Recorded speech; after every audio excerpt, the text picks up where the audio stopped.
The first bell echoed through the hallways of Lincoln High School as a young boy stepped past the main entrance.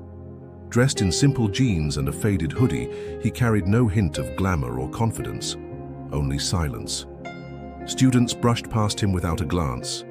No one knew his name, no one cared. But something about him, his posture, the distant look in his eyes, suggested there was more than met the eye. His name was Ethan Rivers. He was new, quiet, invisible, and by lunchtime, he'd already caught the attention of the wrong crowd. Brad Monroe and his crew had ruled Lincoln High for years. If you didn't fit their mold, you were a target. And Ethan, he looked like an easy one. As the first whispers began, "Who's the weird new kid?" Ethan sat alone in the cafeteria, picking at his food. He didn't fight back. He didn't speak up. He didn't need to. Because Ethan Rivers was hiding a truth bigger than anyone at this school could ever imagine. He wasn't just a new kid. He was the son of Kevin Costner, and he didn't come here to impress anyone. He came here to disappear. But Lincoln High wasn't going to let him blend in so easily. The teasing would grow, the games would begin, and eventually Ethan would be forced to make a choice: stay invisible, or show them who he really was.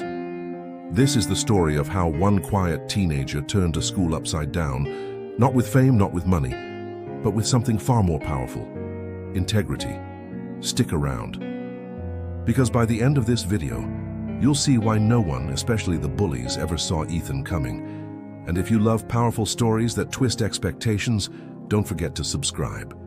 Lincoln High School stood like a brick monolith in the middle of suburban Texas, where football trophies lined the halls, and popularity was its own kind of currency. The hierarchy was clear. You either fit in or faded out, and no one had ever faded faster than Ethan Rivers. He walked the halls like a ghost, head down, backpack slung low over one shoulder. His shoes were worn, and his clothes, while clean, looked like they came from a thrift store. Nobody said hello, nobody asked where he was from. The school was too busy to care, and Ethan seemed perfectly content being invisible. It was his second day, and the only thing that had changed was the intensity of the stares. He had first caught their attention in the hallway outside the science wing. Ethan had accidentally bumped into Troy Benson, a thick-necked football player who responded by shoving him hard into the lockers. The metal clanged loudly, silencing the corridor for a brief moment. All eyes turned. Brad Monroe watched it all with a smirk from across the hallway. Tall, athletic, and oozing confidence, Brad was the unofficial king of Lincoln High. His father was a local councilman. His smile gleamed with straight white teeth, and his followers treated him like royalty. Every year, Brad picked a new target, someone to ridicule, to mock, to toughen up, as he called it. This year, Ethan was shaping up to be the perfect choice. "Watch it, charity case," Troy grunted, loud enough for everyone to hear. Ethan didn't respond. He simply picked up his books and walked away, eyes forward, expression unreadable. That silence, that calm, it irritated Brad more than any insult could have. Most kids would flinch or fire back. Ethan's indifference made it personal. At lunch, the cafeteria was buzzing with gossip. A few students whispered about Ethan's quiet demeanor, how he hadn't introduced himself in class, how he didn't even have social media. At least, none anyone could find. He sat alone at the far end, near the vending machines, eating a peanut butter sandwich brought from home. Across the room, Brad and his crew, Troy, Lacey, and a few others, sat at the center table, surrounded by laughter and attention. Brad watched Ethan with the curiosity of a predator. "Dude's like a scarecrow," Troy laughed, dead eyes and all. "He's weird," Lacey chimed in, sipping her iced coffee. "Creepy quiet." Brad leaned back, folding his arms. "Maybe we should make him feel welcome," Troy grinned. "You thinking what I'm thinking?" Brad just smirked. "Let's give him a Lincoln High welcome." After lunch, Ethan headed to his next class, U.S. History with Mr. Donahue. He sat near the window, third row from the front. A few minutes into the lesson, a crumpled paper airplane soared through the air and landed on his desk. Written in thick Sharpie was one word: mute. He didn't react, not even a blink. Brad watched from across the room, expecting some response: anger, embarrassment, even a flinch.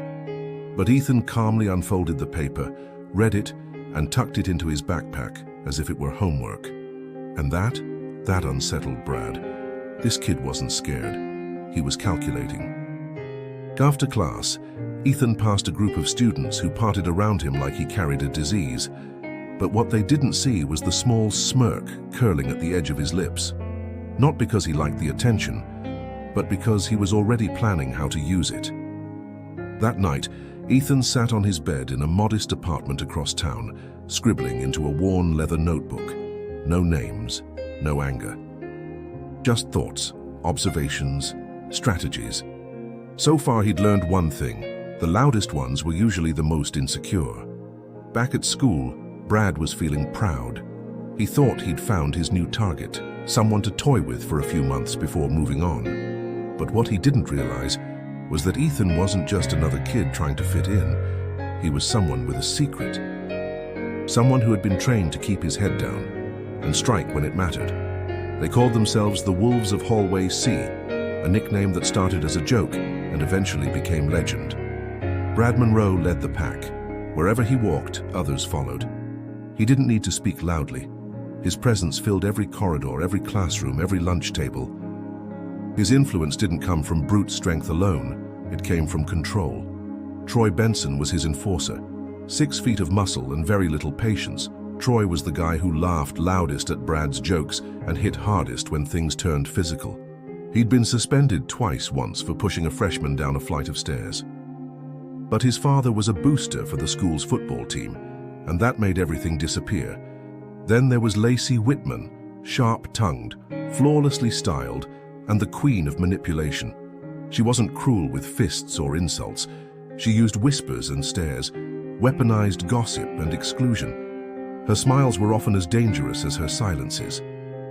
Together they shaped the unspoken laws of Lincoln High, and Ethan had broken one of those laws. He didn't show fear. During their second week of watching him, Brad started to grow restless. Ethan walked the halls without a phone in hand, never joined a conversation and barely made eye contact. He was a glitch in their system, a student who refused to play by the rules of attention. After history class one afternoon, Brad approached him directly for the first time. "You lost or just stupid?" Brad said, blocking the hallway. Ethan met his eyes, calm and steady. "Neither." Brad raised an eyebrow. "Then what are you?" "I'm just passing through," Ethan replied, stepping around him. The hallway had quieted. Students had stopped to listen.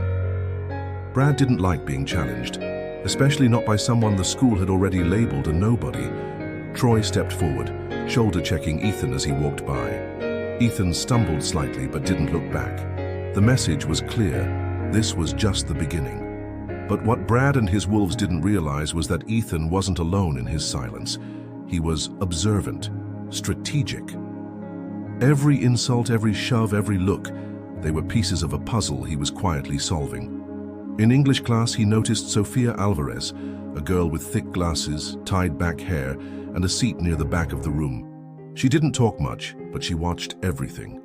The way she glanced at him when Brad's crew laughed too loudly. The way she frowned when Troy accidentally knocked Ethan's books over again. After class, she approached him by the lockers. "You don't have to take it, you know." Ethan looked up. "What?" "They're jerks. They do this every year. Last year it was a sophomore named Kevin. He dropped out after 3 months." Ethan gave a slight nod.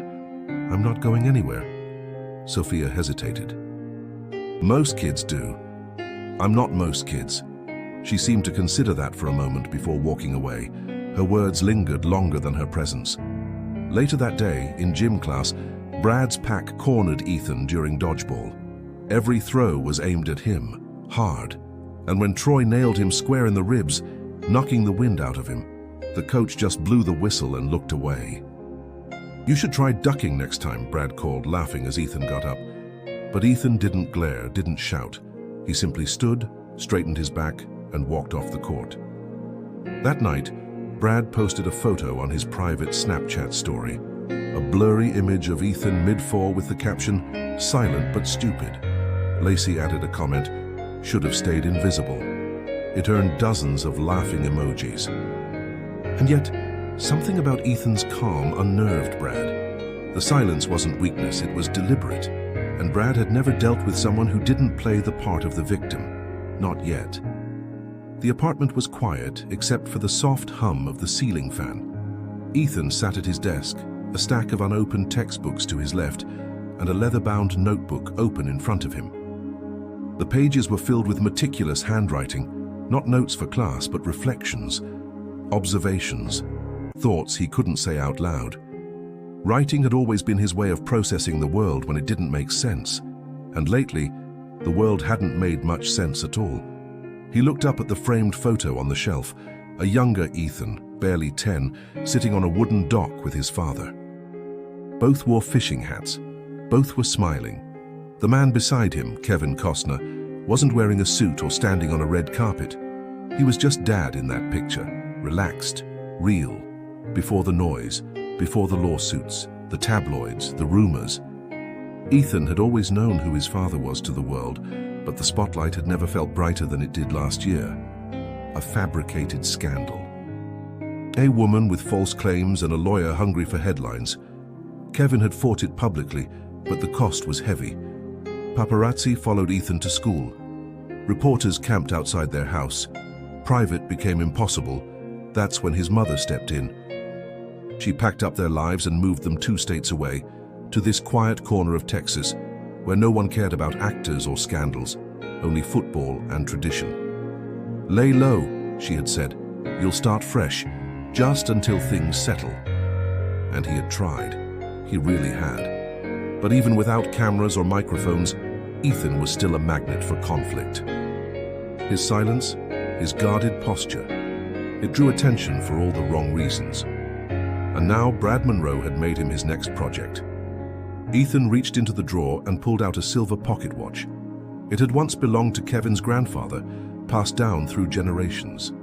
Inside there was an engraving. A man is not measured by the noise he makes, but the silence he endures. Ethan traced the words with his thumb. He had read that line so many times it echoed in his mind whenever the world got loud. Down the hall, his mother was on a Zoom call with her boss. She worked late most nights, quietly, efficiently, like she was trying to make up for all the noise they left behind. Ethan didn't blame her for the move. In some ways, it was exactly what he needed. Except now he was trapped in a different kind of spotlight, the cruel one cast by bored teenagers and invisible rules. At school the next morning, things didn't get better. In fact, they got worse. During chemistry class, Troy poured vinegar into Ethan's locker and stuffed it full of crumpled flyers, with Ethan's face photoshopped over a donkey's body. On the front was the caption, "Meet Eeyore Rivers, our newest school mascot." Laughter followed him from locker to class. No one helped, not the teachers, not the bystanders, and not Sophia, at least not yet. But Ethan didn't react. He cleaned the locker, tossed the flyers in the trash, and kept moving. His silence had become his armor.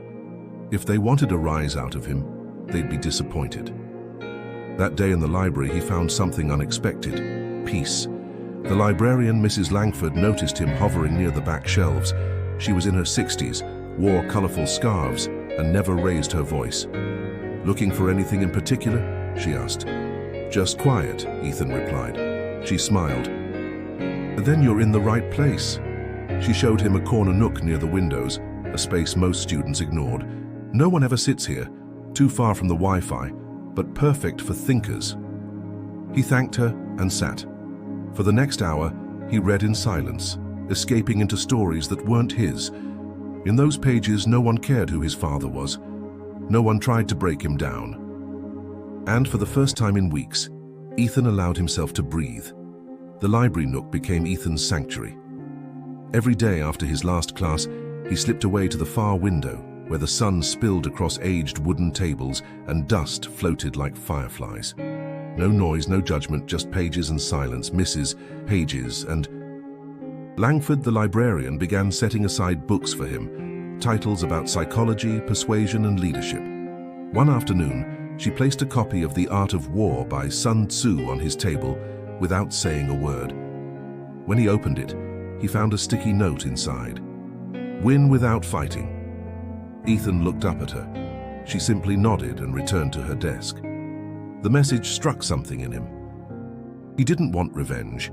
He didn't want to humiliate Brad or Troy. He just wanted the constant pressure, the stares, the mocking to stop. But maybe silence wasn't the only weapon he had. Maybe he could think his way through this war. In the days that followed, Ethan began watching more closely. He noticed how Brad always positioned himself in the center of the room, how people leaned in when he spoke, how he made everyone laugh even when his jokes weren't funny. It wasn't charisma, it was dominance. Brad thrived on attention and obedience.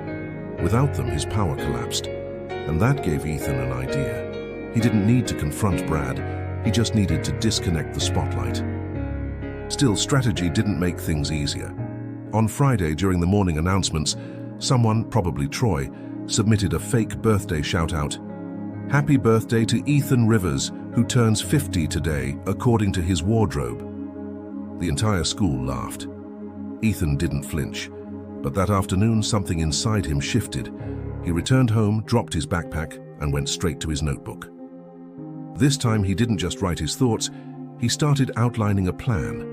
Not for revenge, but for balance, for survival, and maybe even respect. The first thing he needed was clarity. Why did Brad choose him? Why did the others follow? Why was his silence more threatening than someone who fought back? He opened a blank page and wrote, "Brad craves an audience. Take it away. Troy is muscle without a brain. Remove fear. Lacey is the real power. She controls perception." He underlined that last sentence twice. The next week, Ethan changed his routine. Instead of eating lunch at the far table near the vending machines, he walked to the quad, the open area most students avoided unless they were upperclassmen. He sat on a bench in full view, reading. He didn't speak. He didn't react when people stared. By Wednesday, the staring turned into murmurs. Why is he sitting out there alone? He thinks he's cool now. Is he trying to prove something? Ethan didn't answer. That Thursday, while heading to the library, Sophia stopped him in the hallway. "You're poking the bear," she warned. "Brad's watching." "I know," Ethan replied. "He's not used to people ignoring him."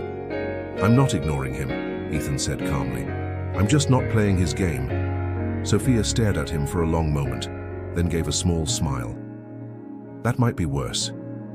She followed him into the library, sitting across from him for the first time.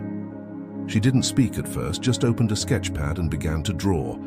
After a few minutes, she looked up. "Most people break by now." "I already did," Ethan said, "before I got here." He didn't elaborate. He didn't have to. The look in her eyes said she understood. That night, Ethan stared at the old pocket watch again. He turned it over in his hands, thinking of his father's quiet resolve. The way he handled cameras and courtroom lies with patience and principle. Ethan wasn't trying to be strong like Kevin Costner, the actor. He was trying to be strong like his dad. And for the first time, he realized he didn't need to raise his voice to be heard. He just needed to choose how he spoke to the world, and when. Sophia started joining Ethan more frequently in the library. At first, their conversations were short. Quiet exchanges about books, teachers, the occasional joke at Troy's expense. But over time, they shifted into something deeper. She asked questions others didn't dare to, about where he was from, about why he kept everything so close to the chest. Ethan never told her everything. He didn't mention Hollywood or the lawsuits, or the endless headlines that haunted his family. But he did share pieces of his past, how he'd moved suddenly, how he missed his old friends, how it was easier to disappear than explain. Sophia didn't push. She just listened. "I know what it's like," she said one afternoon, "to feel like you're from a different world." Ethan looked up. "My parents don't speak English well. I have to translate everything, bills, school meetings, doctor visits. Sometimes I feel like I'm living two lives, one at home, one here." Ethan nodded slowly. "Yeah, same." A silence passed between them. Not awkward, but weighty. Honest. Later that week, during lunch, Ethan spotted someone sitting alone at a table near the science wing. A lanky kid with round glasses and a hoodie pulled over his head.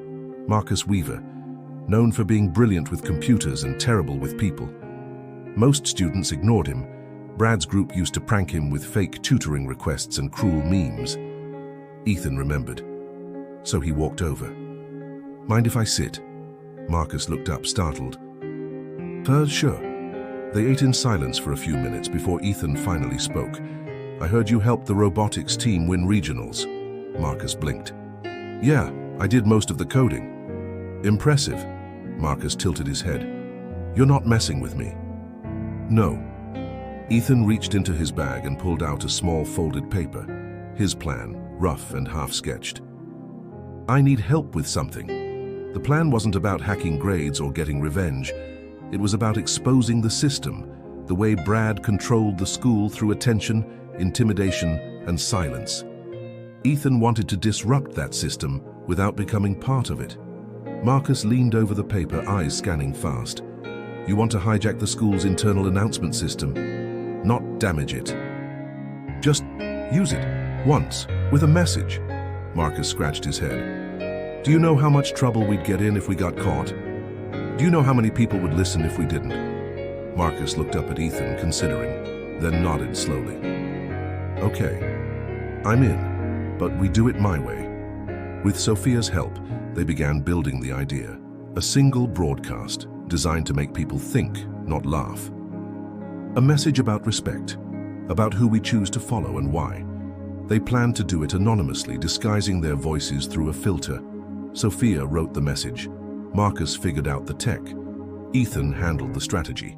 Each afternoon, they met in the library nook. 3 quiet kids planning something louder than any of them had ever dared before. Mrs. Langford never asked questions. But one day, as she passed their table, she set down a book titled "Speak Softly and Carry a Big Stick." She winked at Ethan and walked away. The next morning, as the school prepared for its spirit rally, Marcus sent the file into the system. At 8:05 a.m., just after the principal's usual announcements, a new voice echoed through the intercom. It wasn't angry. It wasn't accusatory. It simply asked, "Who really runs this school? And why do we let them?" The message was short, thoughtful. It ended with a line that stuck with everyone who heard it. "Power isn't about who speaks the loudest. It's about who listens when no one else will." Then it cut off. For a full minute, the school was silent. No one laughed. No one spoke. But the ripples had begun.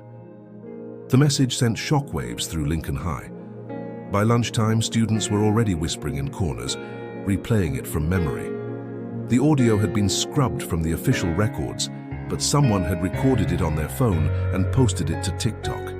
By the end of the day, it had over 5,000 views and growing. Everyone was asking the same question: who sent the message? Teachers were tight-lipped.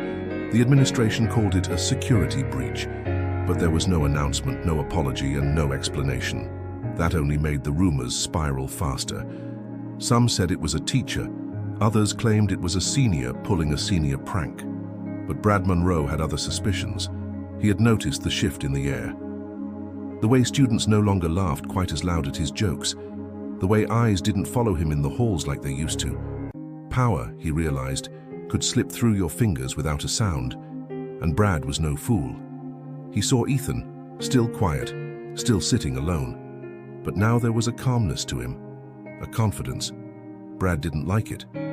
He started digging, watching who Ethan talked to. Noticed Sophia passing him notes in English class, spotted Marcus walking with him after school one day.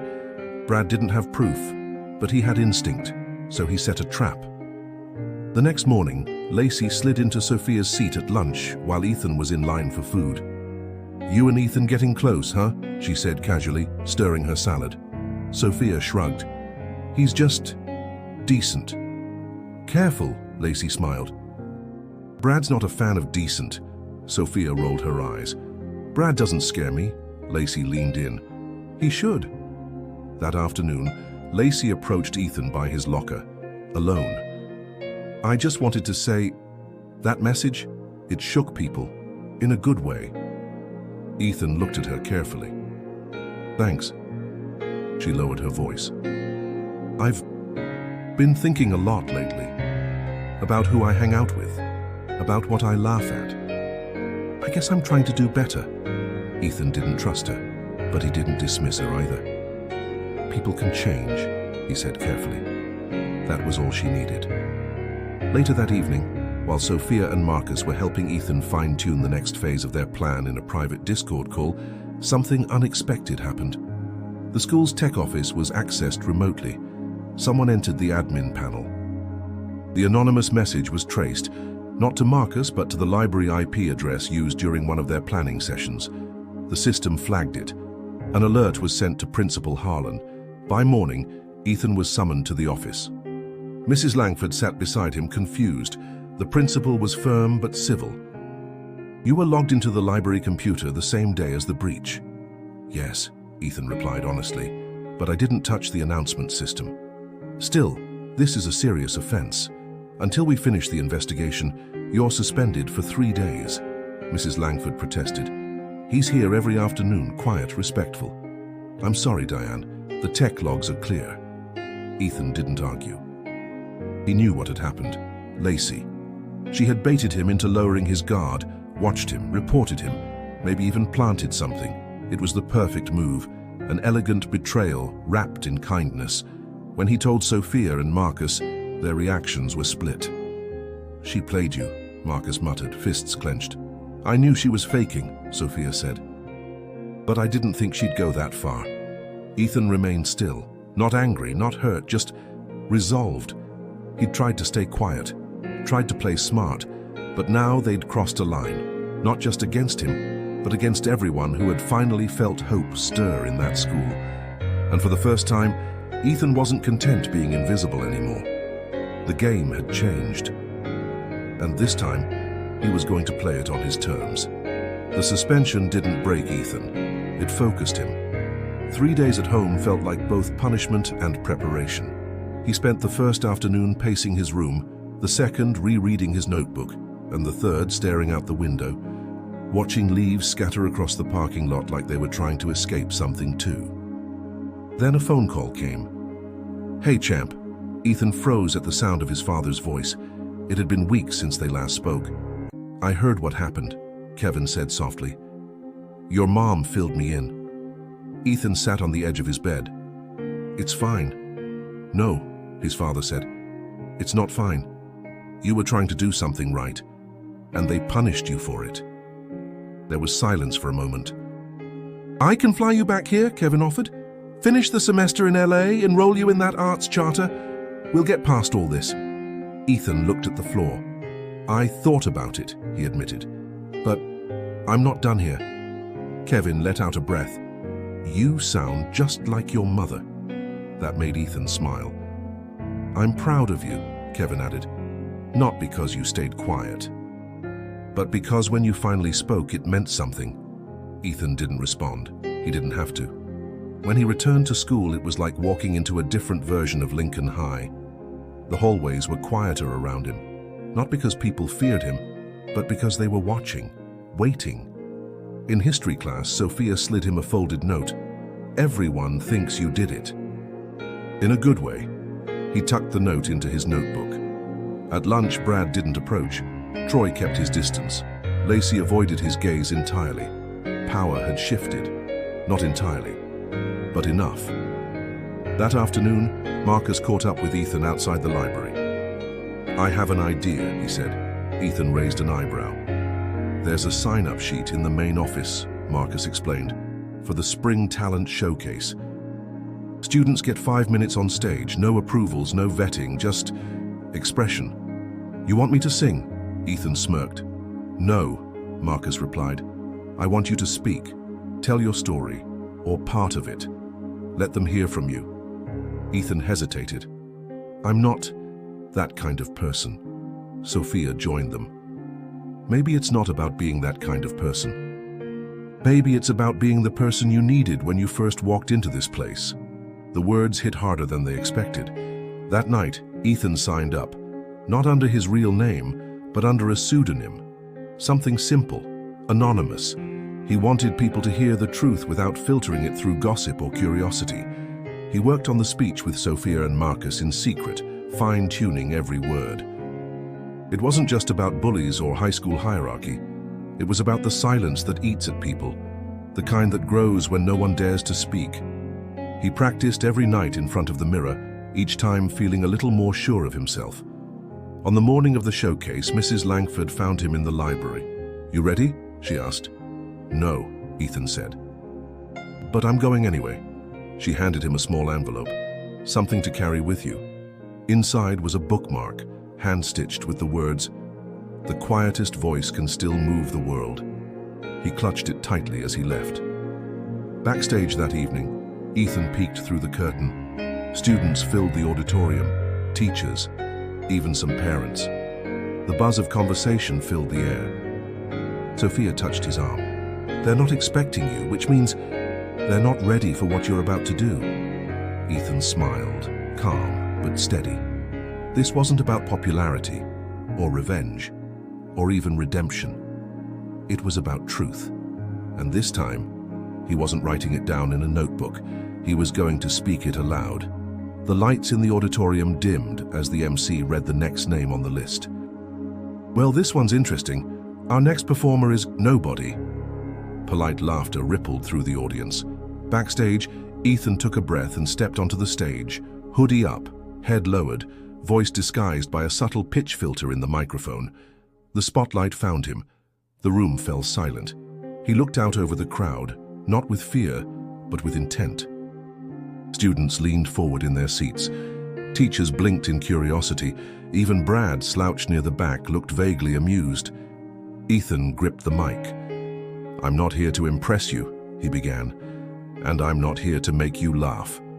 His voice was calm, steady, altered just enough to preserve anonymity, but the message rang loud and clear.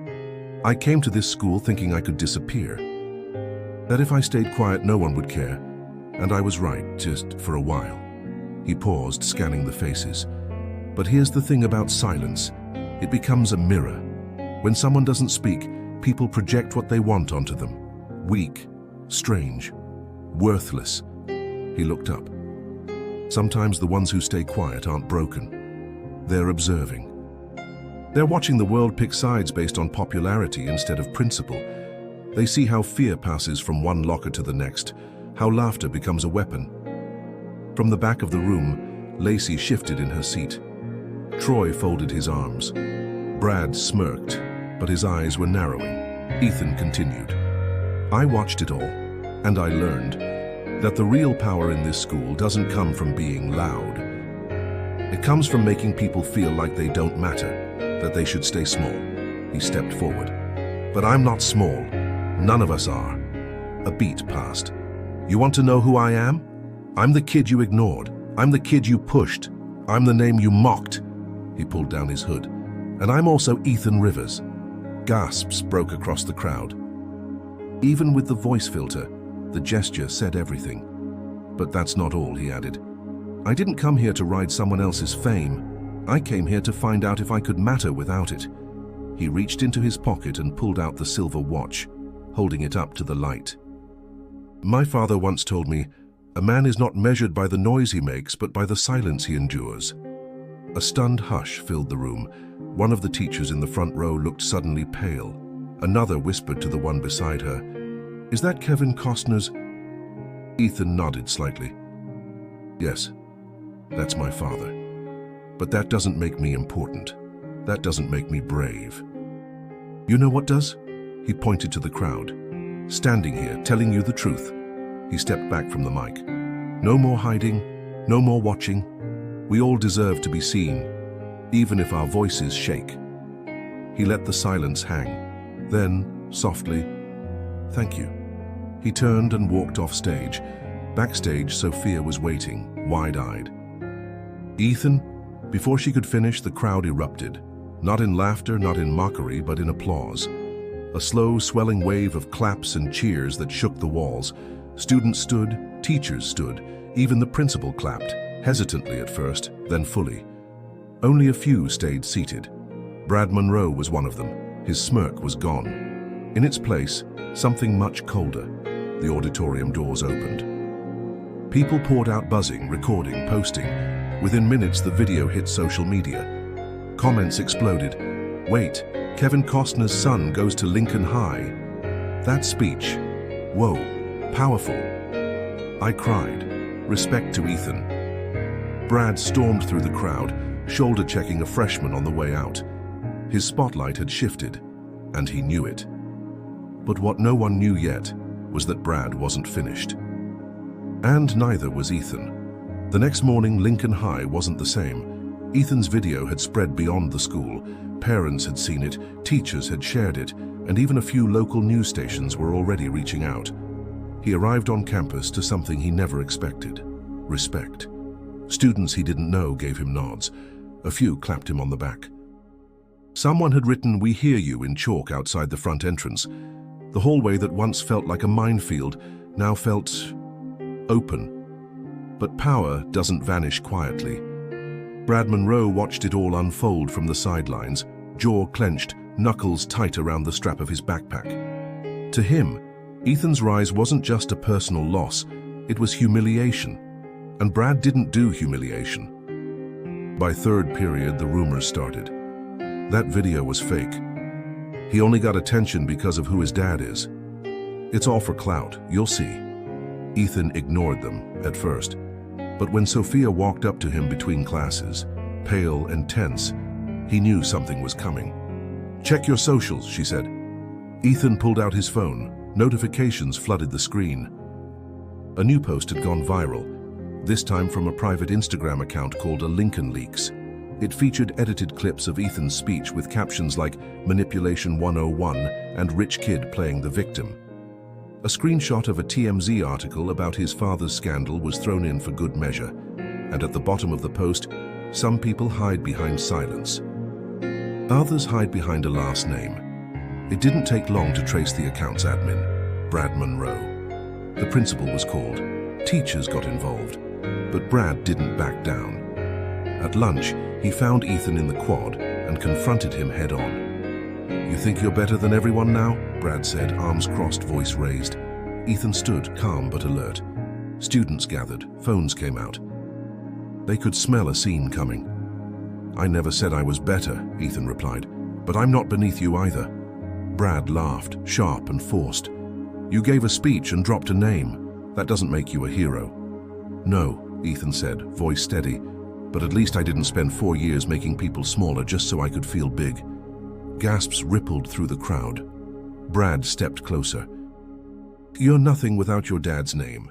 Ethan didn't flinch. He took a step forward too. "Then why did I keep it secret?" That stopped Brad cold. "If I wanted attention," Ethan continued, "I would have used it from day one. But I didn't. I came here hoping for peace. You gave me war." Brad's jaw tightened. "You think this little fan club makes you untouchable?" "No," Ethan said. "I just think people finally see who you really are." For a moment, Brad looked ready to swing, but the crowd had grown. Teachers stood nearby, and every phone was aimed at him. So instead, Brad did what he knew best. He turned the moment into a sneer. "You're not the first wannabe to try and take me down." "No," Ethan said, "but I'll be the last." And with that, he walked away. The silence he left behind was louder than anything Brad could say. Later that afternoon, Principal Harlan called both boys into the office. Ethan sat quietly while Brad ranted about bias, favoritism, and being set up. But Harlan wasn't listening to Brad anymore. "We've reviewed your activity, Brad," he said. "This isn't just about a post, it's a pattern. And it stops now." Brad was suspended, effective immediately. As he stormed out of the office, he shot Ethan a final glare. But this time, it didn't land, because the school wasn't watching him anymore. They were watching Ethan, and they weren't done listening. Brad was gone, suspended. His locker cleaned out, his name stripped from the roster of the upcoming student council elections. Just like that, the self-proclaimed king of Lincoln High had been dethroned, and yet Ethan didn't feel victorious. That afternoon, as he walked through the main hallway, students gave him space, but not out of fear, out of reverence. Nods, quiet smiles, even thank yous. His silence had once made him a target. Now it had made him a symbol. But with visibility came consequence. When he stepped outside, a group of parents stood near the flagpole, clustered around two reporters with cameras and microphones. One of them turned toward Ethan. "Ethan Rivers, can we have a moment?" Sophia stepped beside him. "Don't." But it was too late. They were already rolling. "Is it true you're Kevin Costner's son?" "Yes," Ethan said, tired but clear. "And is it also true you've been using a false identity to manipulate students and the school administration?" Ethan blinked. "What?" They held up a phone with another post, this time from a larger gossip blog. It accused Ethan of leveraging his father's name to build a hero narrative, claiming his entire speech was a scripted stunt. It even included a quote from an anonymous student witness who claimed Ethan orchestrated the bullying for attention. Ethan's chest tightened. Who said that? They wouldn't answer. He didn't need them to. Inside the school, Marcus was already scrolling through his phone, pale. "It's Lacey," he said quietly. "She gave them everything, twisted it all." Sophia clenched her fists. She waited until Brad was gone. She's taking his place. That night, the video of Ethan's showcase speech was reposted, but this time overlaid with dramatic music, sarcastic commentary, and flashing texts like "Hollywood kid plays victim." The backlash was swift. Comments flooded in. "Of course he's an actor's son." Fake humility. "This is why trust fund kids shouldn't preach." The same crowd that had cheered now questioned everything. The next morning, Ethan sat in the back of the library, staring at the watch in his palm. The weight of it felt heavier now, not because it was tied to fame, but because it was tied to expectation. He had wanted to be seen for who he was, not whose son he was, and now the two were tangled together again. Mrs. Langford approached and sat beside him. "You shook the ground, Ethan," she said softly. "People don't like when the ground moves beneath them." "I didn't want to make things worse." "You didn't," she replied. "You just made them visible." He looked up at her. "So what now? I speak again?" "Louder this time?" "No," she said, smiling gently. "Now you live what you said. You show them you meant it.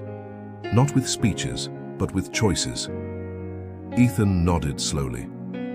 Later that day, he returned to the auditorium, empty now, dim lights casting long shadows over folded chairs. He walked up to the stage where he had spoken those words, took a breath, closed his eyes. He wasn't here to win people back. He was here to keep showing up. A few hours later, as students left their last class of the day, a new flyer appeared on every locker. Not flashy, not aggressive, just one quote, typed and centered. "A man is not measured by the noise he makes, but by the silence he endures." No name, no logo. But everyone knew who it came from. Some smiled, some scoffed, some simply stared. But it was there. And Ethan, he was no longer trying to be invisible. He was just trying to be real, in a world that had tried so hard to make him a headline. Lincoln High didn't transform overnight. Brad's absence left a vacuum that others tried to fill, some with kindness, others with louder voices. But something had shifted. Students walked the halls a little more aware. Teachers listened more closely. And in the quiet corners of the school, the library, the quad, the back tables of the cafeteria, conversations began to change. Ethan never gave another speech. He didn't need to.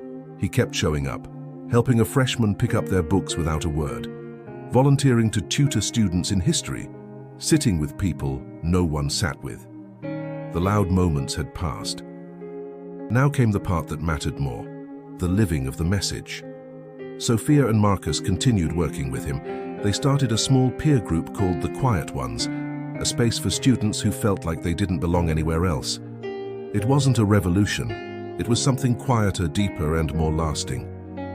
1 month later, Ethan and his mom prepared to move again, this time not to run, but because they'd finally settled the legal battles back in California. But before he left, the principal asked him to speak at the end-of-year assembly. He declined. Instead, he handed her a folded letter. She read it aloud on stage, ending with a single line: "Be the person you needed when no one saw you." When Ethan walked out of Lincoln High for the last time, There were no reporters, no cameras, just a few classmates waving goodbye. One of them handed him a hand-drawn card that said simply, "Thank you for being you." Ethan smiled, not because he was recognized, but because for the first time he truly felt seen. If this story moved you, share it. And remember, sometimes the quietest voice is the one that echoes the longest.